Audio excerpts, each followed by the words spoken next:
మీ ఇంట్లో ఎంతమంది ఉంటారంటే 4-5 చెప్తారు. పక్కింట్లో అంటే 3-4 ఉండొచ్చు. మీ గల్లీలా 10 ఇండ్లుంటే 30-40 మంది ఉండొచ్చు.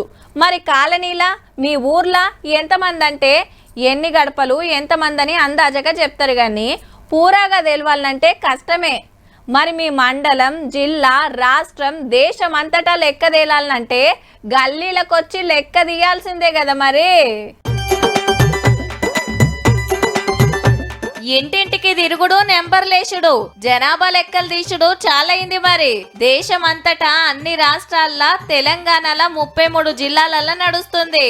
ఇయాల, రేపు, ఎల్లుండి 3 రోజులు గృహగణన అంటే ఇండ్ల లెక్కలు తీసుడు. ముందే గూగుల్ మ్యాప్ తోటి కాలనీని బ్లాకుల లెక్క డివైడ్ చేసిండ్రు. గా మ్యాప్ చూసుకుంటా కౌంటింగ్ చేస్తున్నారు. మొత్తం 75,000 మంది ఎన్యూమరేటర్లు, వాళ్ళ మీద 13,000 మంది సూపర్వైజర్లు పనిచేస్తున్నారు.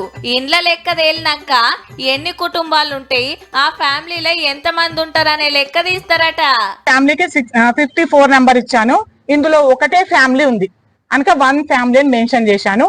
తర్వాత ఇదంతా తీసుకెళ్లిన తర్వాత 2 డేస్ తిరిగిన తర్వాత థర్డ్ ఏంటంటే దీన్ని మ్యాపింగ్ చేయాలి. వచ్చే నెల 9 వరకు ఈ లెక్కలు తీసి వివరాలన్నీ సెంటర్ సర్కార్ వాళ్ళ యాప్లకు ఎక్కిస్తారు. ఎమ్మటే 34 కాలమ్స్ సంబంధించిన ప్రశ్నలు మేము ఇంటి యొక్క యజమానికి అడిగి అన్ని కూడా ఫిలప్ చేయడం జరుగుతుంది. టీవీ ఫెసిలిటీ ఉందా, వాళ్ళకి వెహికల్ ఫెసిలిటీ ఉందా, దంపతుల సంఖ్య, అందులో మ్యారీడ్ కపుల్ సంఖ్య, వాళ్ళ క్యాస్ట్, ఎస్సీ, ఎస్టీ, వాళ్ళ అదర్స్, ఇంటి యజమాని పేరు, పిల్లలు, వాళ్ళ చదువులు, పెళ్లిళ్ళు, కులం, భూమి జాగలు ఇట్లా అన్ని అడుగుతారట.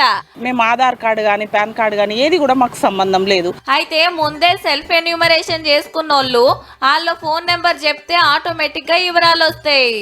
సరిహద్దు ప్రాంతంలో ఉన్నటువంటి వాటిని చాలా జాగ్రత్తగా ఆంధ్ర అధికారులతో కూడా సమన్వయం చేసుకుని అది ఆంధ్రానా తెలంగాణ అన్నది కాస్త పరిశీలించి జూన్ 9 దాకా ఫస్ట్ విడత, వచ్చేడు ఫిబ్రవరిలో 9కి వెళ్ళి 28 దాకా రెండో విడతల దేశమంతా లెక్కలు తీస్తారు.